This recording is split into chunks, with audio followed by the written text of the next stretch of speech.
You're listening to DraftKings Network.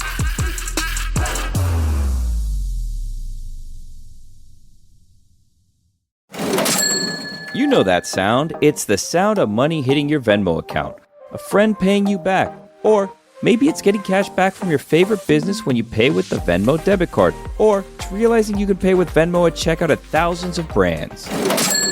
Now, there are so many more ways to answer the question, what's your Venmo? Download Venmo today. The Venmo MasterCard is issued by the Bancorp Bank N.A. pursuant to license by MasterCard International Incorporated. Dosh Cashback terms apply. This episode is brought to you by Bleacher Report. How do you follow sports? From college football to the NBA, Bleacher Report brings you the latest news, live scores, and epic highlights from your favorite leagues, teams, and athletes, all in one app.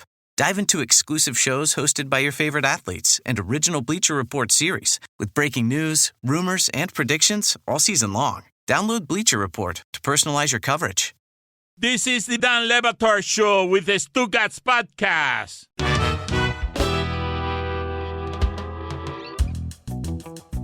I know that many of you recently here, because I was getting chased around all weekend about it still, are tired of the amount that we and the sports media in general talks about LeBron.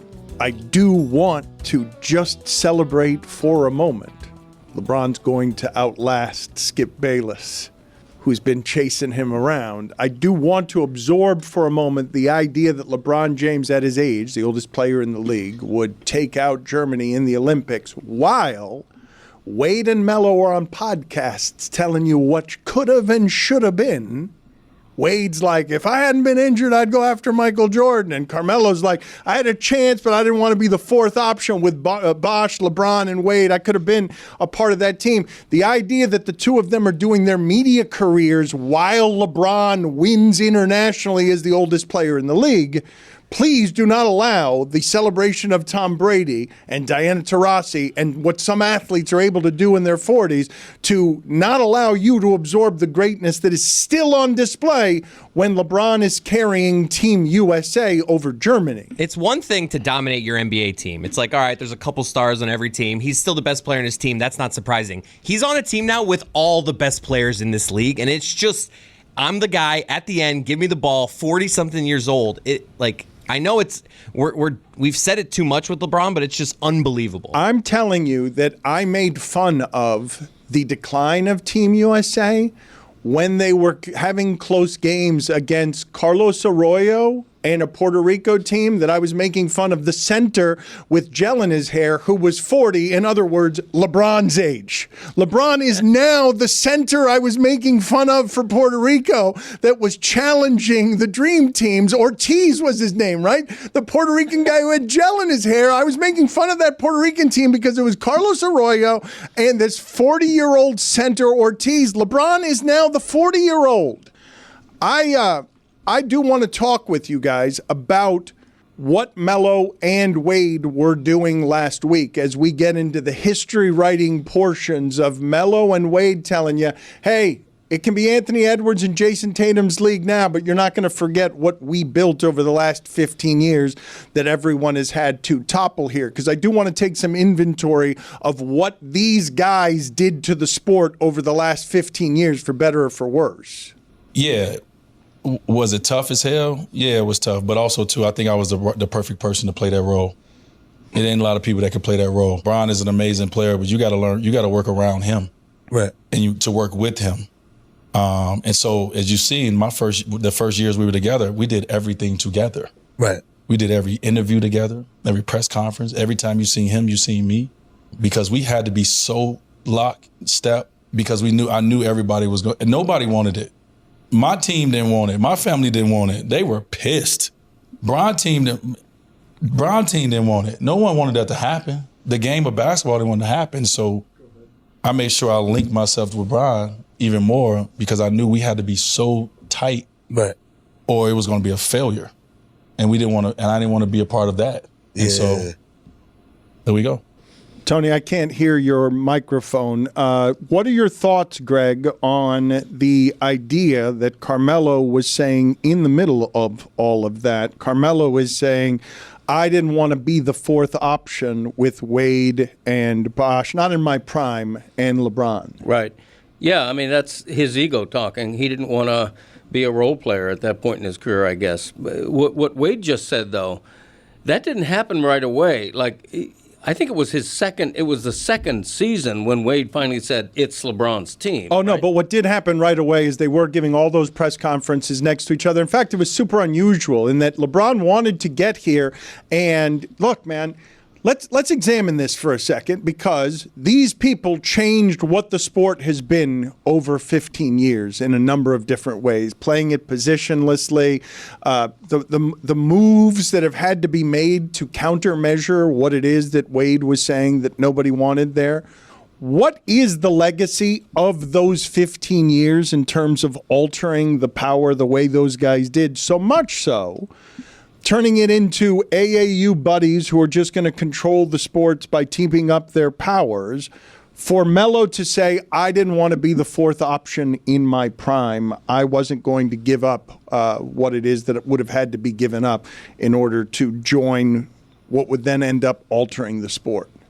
Yeah, and Wade did exactly that, right? Wade sacrificed himself to fit with LeBron. And it took a minute to get there for him, I think, but he did. And that's part of Wade's great legacy, I think, that isn't talked about enough, is how he sacrificed his ego and his structure in the pecking order to be second fiddle to LeBron, and rightly so.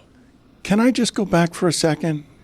Wade is on Melo's podcast. They haven't played in a long time. Yeah. What is LeBron doing holding the ball in all the important minutes as we're playing for our country still at the end of these basketball games? What is it about his body, his endurance, his will, his greatness that allows him to dwarf even giants like Wade and Melo as the oldest player in the league right now, hiring his son, hiring his coach, running the Lakers, running Hollywood, running Team USA. He'd run Team USB if Billy got his wish of having a second Team USA in the tournament. Dan, you know who was locked in? José Ortiz. You nailed it, by the way. He was 40 years old at the time of the 2004 Olympics, played for Los Cangrejos de Santurce. Chael Sonnen had suggestions as to why this is happening. Yeah. We all just kind of ignored him, though, because we didn't like his suggestion. No, that's probably what's happening. We just stopped caring about where it is that these guys win in the margins. If they're all cheating, all the other cheaters should cheat better if LeBron's cheating better than they are. I hate to fact check Dwyane Wade when he said no one wanted them to get together. I wanted them to get together. Wow. I very much so wanted them to get together. In fact, I went out and I celebrated the night that they got together. They hadn't won or done anything, but I went out with my Dwyane Wade jersey to La Carreta, and I was celebrating with a pot and a pan the fact that the big three came together. So the idea that no one wanted this to happen, phooey. How is it that we're learning for the first time that their families didn't want it? That's not true.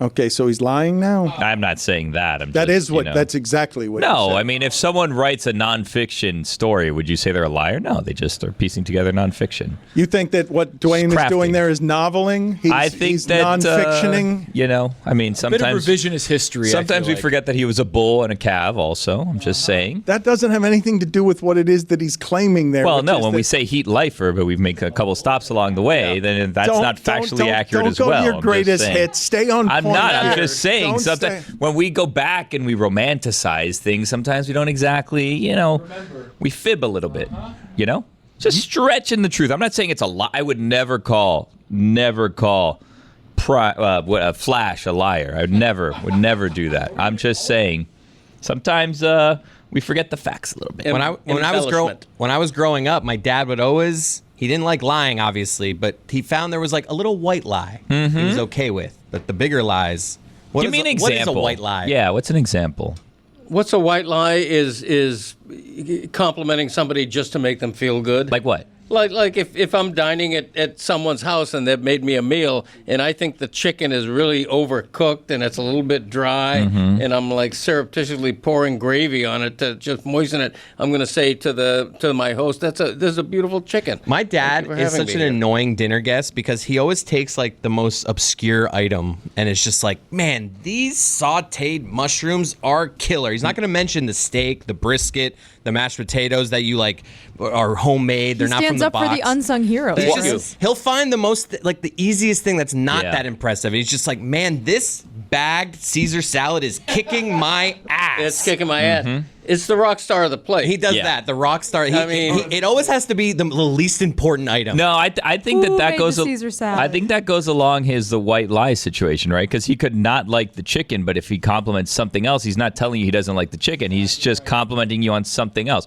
There's no need to tell someone I don't like this. You just tell them what you like. Yeah. No, that's perfectly. I've named a glass of ice water as the rock star of the plate. Really? It doesn't even have to be something eaten with a fork. You know, another thing my dad does annoying. If like, let's say a restaurant has it's homemade like hot sauce. Before the food comes, he takes the hot sauce, he pours it into his hand, and he just like eats it like a shot of the hot sauce in his hand. Yeah. Oh yeah. In like the center of his hand. Like you think maybe he'd go on a finger. Do you wash your hands after you touch the menu or not? Let's not get into my personal hygiene. I don't think of him as a good hand washer. You're just having hot sauce straight out of the palm of your hand. Oh, yeah. It's Put lovely. it on the poll at Le Batard Show. Both of these questions at Le Batard Show. Is hot sauce out of the palm of your hand lovely? And also, can ice water ever be the rock star of the dinner plate? Because I don't think it can be. Oh, 100% can be, especially because I know Greg just came back from Europe. They don't do ice water there. They hate ice cubes. Isn't that You the get truth? back from a summer abroad, you drink a nice, cold, crispy ice water. Rock star. USA, baby. Dan, In your air-conditioned house. one more thing about José Ortiz. He was not only the captain of the Puerto Rican national team, he's the same age as my dad. I know.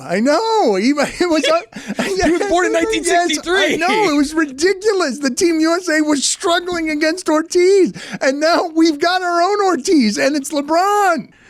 Ice water cannot be the rock star of the Sure table. can. It Yeah, can't it be. can, yeah. No, it's not. No. We don't even have rock stars anymore. There are no rock stars. It's the holidays. People are shopping for great gifts. One of the great gifts that I always like depending on is something experiential, like going to a sporting event. There's nothing like it, especially when the stakes are ratcheted up high, especially when it's a game that everybody wants to go to. Well, sometimes those games are sold out, and you have no other option than to go to the secondary market. Well, go to the industry leader. That's right. For my money, it is the absolute best one out there, Game Time. And guess what? Game Time is focused on togetherness this holiday season. That means when you bring people together at live events, the experience is that much better. And it makes for the perfect gift. People listen to me when I say that. And they have this amazing new feature, Game Time Picks. With Game Time Picks, it helps to make curation easier to save more on sports, concerts, comedy, theater, and more. And it's got that beautiful toggle option, all-in pricing. Toggling this feature shows up the total amount up front.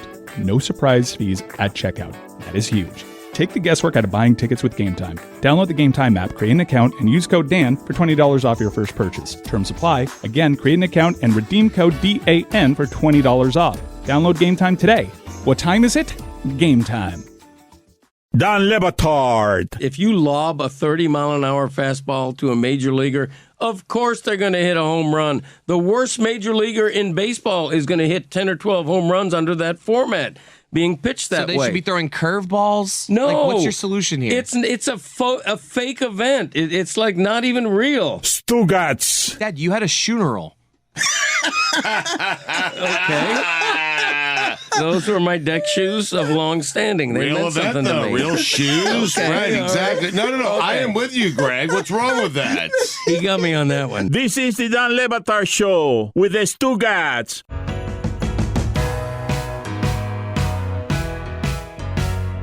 There are a million things around here that we try successfully and unsuccessfully to disguise from you.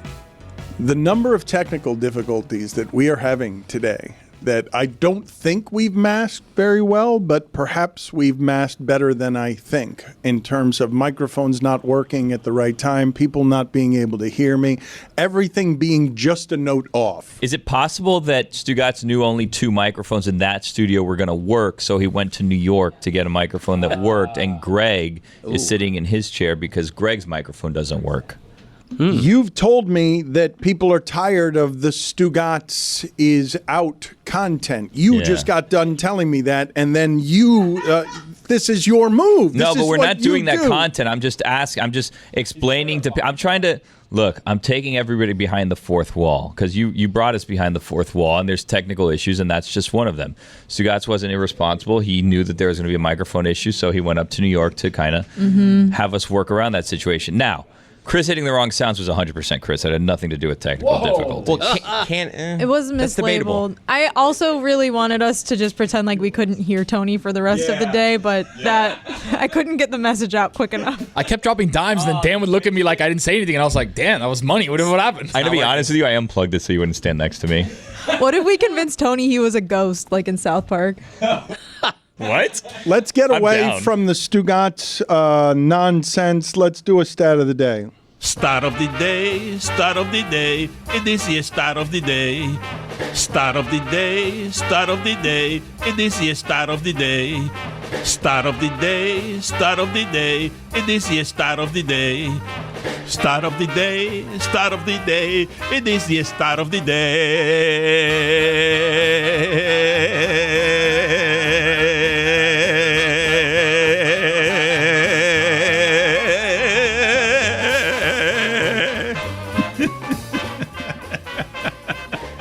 Stat of the day is presented by Miller Lite. This stat is courtesy of Taylor. Actually, I haven't seen it yet. I'm not sure what it is. Since April 1st, Stugotz has been on 55% of Le Batard shows. Good for him. Is that good? Is it? Right. That's the way to do it in a contract year? Yeah, he's flexing, man. He's playing it. This is a free market, and he's out there earning it, leveraging it. More power to him. I'd argue, last 2 shows, he's been part of the show while not being part of the show, so. I'd argue less power to him. So would I. Some power to him. Minimal power to him. No, zero. Look, FAN had a chance to give him the power and then didn't give him the power. You got to be careful if you give Stugotz the power. With great power comes great responsibility. He doesn't like that part. That's the part that he doesn't like. He just wants the great power, none of the great responsibility. Great power comes great responsibility because you have to do everything. That while is he's what gone. happens. I like Yes, that's a good T-shirt. With great power comes great responsibility. Because that's exactly how that I goes. like that less. God Bless Football is fast churning toward you. The award-winning God Bless Football. Greg Cote just revealed to me something. Many of you who have been listening and watching for a while know that Greg Cote had that pair of deck shoes for about 30 years that he wore with his rotten talons and no socks for 3 decades. Just horrific shoes that he once buried. They had a name, did they not? I love how as you say just horrific shoes, my dad nods along. Like, yep. They are. Everything checks out. I still have them. No, well, you buried them. The ones I buried, yeah. Do they have a name? You buried them in your backyard in a ceremony. I thought that they had a name. Did they not have a name? I think they were Deck and Deckel, weren't they? Okay. It was Deck Cote and Declan Cote. Yeah, Deck and Deckel, something like that. He They're just buried in told the you what it was backyard. and you still got it wrong. I still have my deck shoes, though, but they're relegated. They're not number 1 anymore. They're number 3. Wow. And so that's a major change in my closet. What happened? Well, I have new dogs on my feet. Oh. Ooh, let's see those doggies. They're beauties. I don't want to advertise shoes, but All right. Oh, he's lifting he the has leg. purchased Skechers. Purposely hiding them from the camera, like lift them up a little He bit. can't lift his leg that high and his belly gets in the way. Doesn't have the Chris Cote flexibility. But he is Dad, can you put your foot over your head? he Can you is answer the phone? hell no. He is Foot over my head. He has proclaimed them the greatest shoes he has ever had. What did those cost you, Greg? My father continues to buy shoes from Publix, $5.99 in the bin at the grocery store. It's very strange. My mother. This has been a funny conversation to watch recently because my father's 80 and he continues to be cheap. She just keeps looking at him. She's 79. What are we saving it for? Isn't this the time that we were saving it for? Why are you still being cheap? This is a big expenditure for you. You buying Skechers shoes is you really throwing down some money on wardrobe. I was shocked how expensive shoes are nowadays. And these are lightweight, too. You know, you're not getting a lot of heft for the money because they're so lightweight. They're comfortable. Yeah. You walked around the Cliffs of Moher in those? I did. I sure did. In Ireland. Climbed all the way up past the sign that said, danger, you may fall into the cliff and kill yourself. And there's actually a plaque there for all the people who have died at the Cliffs of Moher. But these shoes... I knew we were going to get to the vacation whether I wanted to or not. It costs like $75 or $80. Wow. Those should be heavy at that price. Exactly. They should be hefty. The more shoes cost, the heftier they should be, They should be. Yeah. Like big work boots. Mm-hmm. I disagree. Lighter. They should be lighter. They should be comfortable. Those shoes look comfortable. I'm walking on air in these shoes. Mm-hmm. They're beauteous. Seriously, beauteous. I don't brag about shoes, even deck shoes. Is that a word? Is beauteous a word? Yeah, it is now. Sure is. That kind of thing. EOUS, I guess, on the end of Butte. Yeah. But they're great.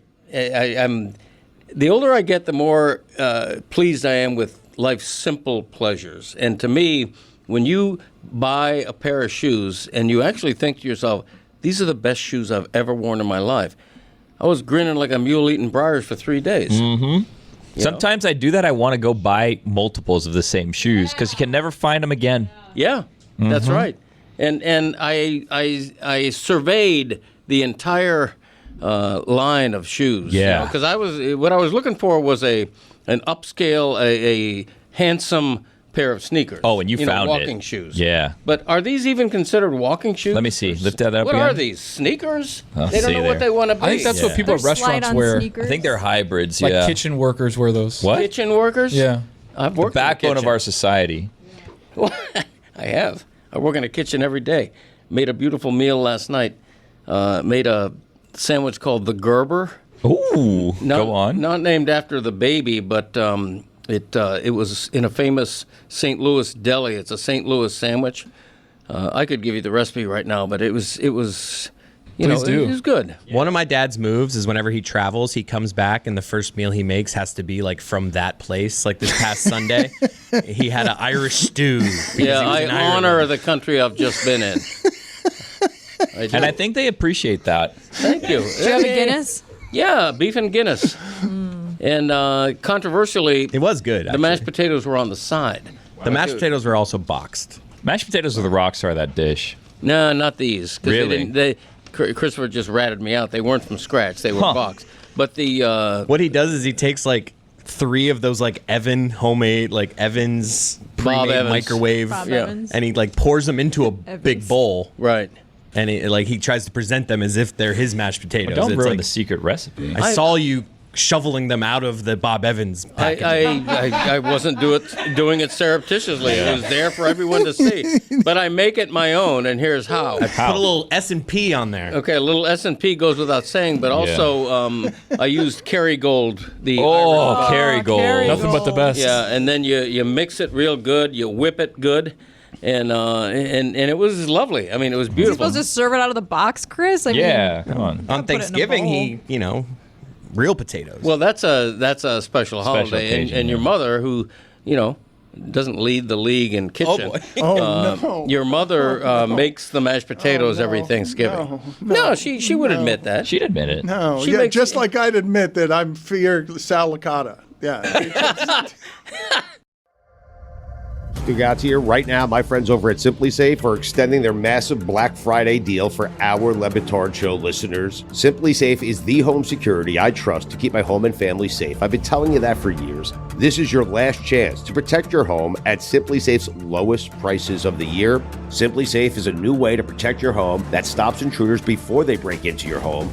Old school systems only take action once someone is already inside your home. That's too late. Simply Safe's Active Guard outdoor protection changes the game by preventing crime before it even happens. Simply Safe is extending its massive Black Friday deal for our listeners. This week only, you can take 50% off any new system with a select professional monitoring plan. This is your last chance to claim their best offer of the year. Head to simplysafe.com/DLB to claim your discount and make sure your home is safe this season.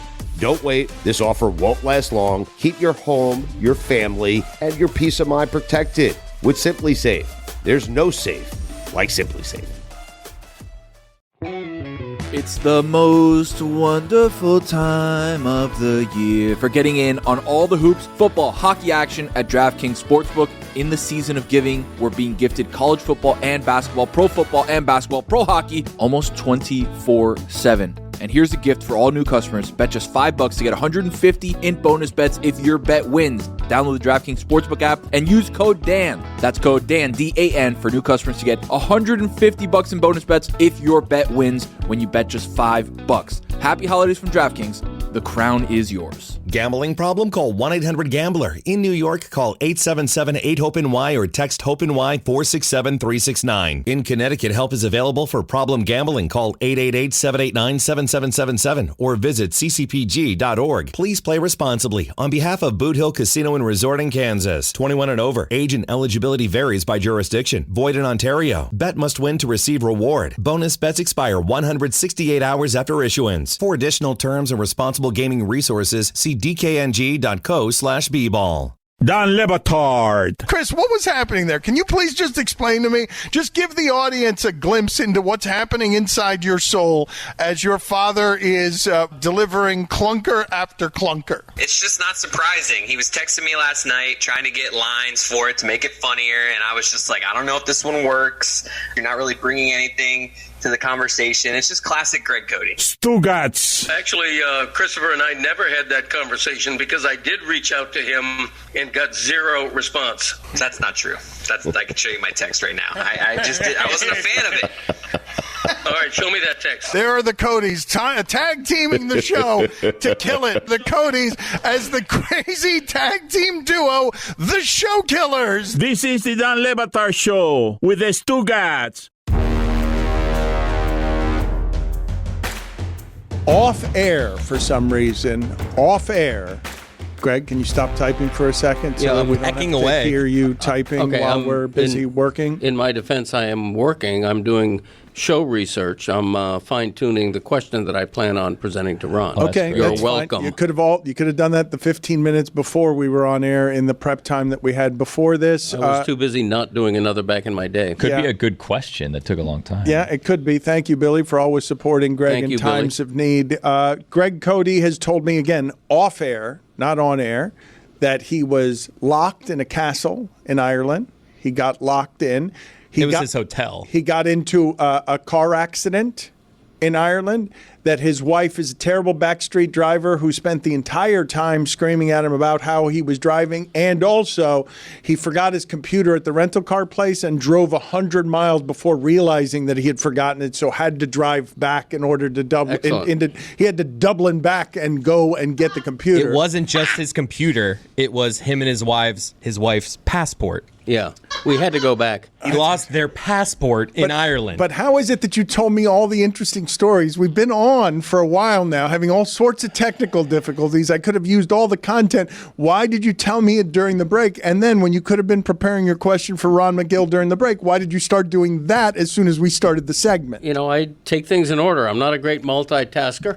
I take them one at a time. That kind of thing. On the latest Greg Cote Show podcast episode, I talk a lot about my Ireland trip. I don't want to bore your listeners because, you know, we did have some calamity over there. I'm not going to pretend like we didn't, but overall it was a beautiful experience. Did you get out of the castle? Eventually. It took like 45 minutes of harrowing back and forth. Thank you. Back and forth between what? I mean, You got to listen to the podcast. He got locked in his hotel room. Well, it was a castle hotel. But he got locked Seed in his hotel room. That's true. I did. What can I tell you? They had to like take a pole and like put keys up like to the second floor. No, not keys. That would have been too easy. They sent up a screwdriver. I had to, from the inside of my room, I had to remove the deadbolt. Harrowing. That didn't work.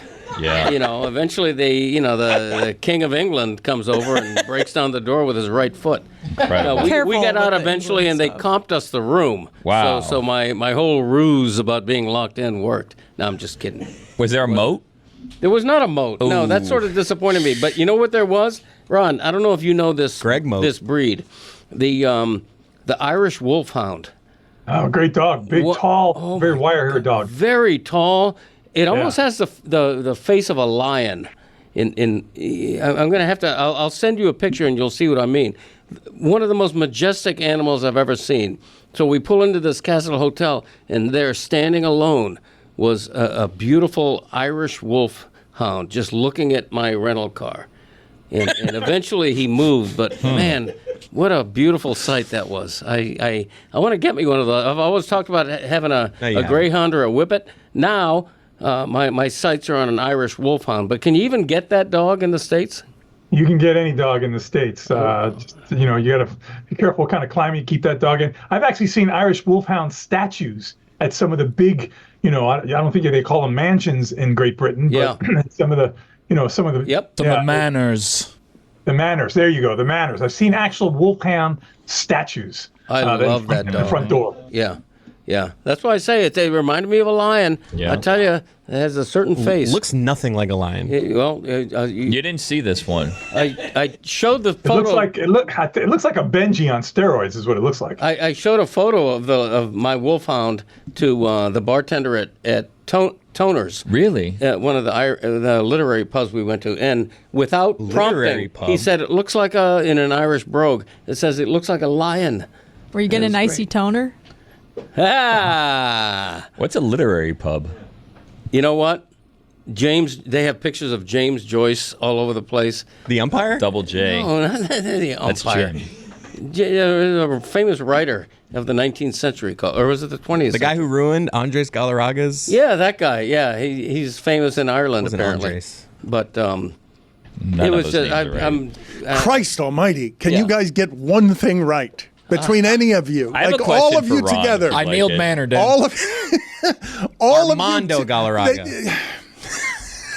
Big cat. Mostly 20th century. Ron, I'm sorry for wasting your time. I've got some videos to show you here. I also would like at some point for people to just put up on the screen an assortment of the wonderful artistic photos that Ron Magill took in Africa, because he really is an extraordinary nature photographer.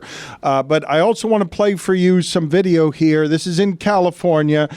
Federal law requires people to stand 50 yards away from the sea lion, and local business leaders want sea lions kicked out here before the city closes off beach access because of encounters like this one, where the sea lion is basically just running people off. And these animals are more afraid of us than we are of them. But what's happening here? Is this just panic, Ron? No. The problem is that these sea lions have become incredibly habituated to people. So believe it or not, they don't fear people anymore. I wouldn't be surprised if these guys are just playing games and saying, listen, this is my beach, clear the beach. I don't see any aggression. I don't see them opening their mouths or going after anybody. I think they're almost actually enjoying the thrill of watching these foolish people run away like, little roaches when the lights go on. What are some of the greater examples you could give us, Ron, of animals that are afraid of us, even though we think of them as, that we're more afraid of them than they are of us? A classic one would be lions. I mean, as you heard when we were out there in Southern Africa recently, the rangers told us, listen, if we stepped out of a vehicle, the lion would most likely just run away. And that's likely what would happen. A lot of these larger animals, believe it or not, are generally speaking afraid of people. That's a natural human fear from generation to generation when humans hunted everything. So the bottom line is, most animals naturally are afraid of human beings. Having said that, once they've been exposed to humans for a long time, or people start feeding them, or start basically desensitizing them to human beings, that's when they become the most dangerous. Ron, I saw a bird last week. It wasn't a flamingo. I can't remember what it was called, but it was also, yes, that's what it was. It was pink from eating shrimp, and we know that flamingos are also pink because they eat a lot of shrimp in their diet. If I ate enough shrimp, would I then turn pink as well? Wow.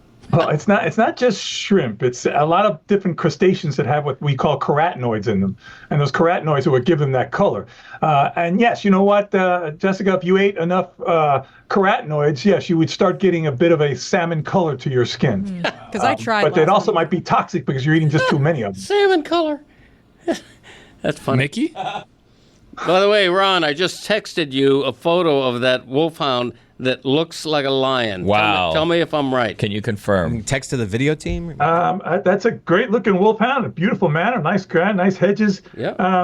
I'll give you that. It's a little bit of a longer snout and kind of squished head than a lion, but the way he's sitting there, it surely looks regal like a lion. Yeah, I'll give you a pass on that one, Greg. There you go. Thank you, Ron. Send that to Chris, and then Chris can send it to video, and then everyone can see it. I'm going to do it right now as we speak. Yeah, that would be a better way to do it so that we can, share with the audience. Again, it could be an immature lion that hasn't grown in his full mane yet, giving that big rounded look. There you go. Because immature lions have that kind of scrawny mane that wolfhound seems to have right there. Again, Greg, could have been done during the break, during the preparation. Dad, go to your text messages I'm with doing Ron. it right now. Christ almighty. Let's play the video for Ron as we just wait for Greg Cote to try to figure out in general his life. Let's play the video for Ron of, yes, thank you for informing us that you have now sent it to video, of this gator and in the general stupidity of a Florida man, because of course it's a Florida man, opening a beer with the help of a gator's mouth.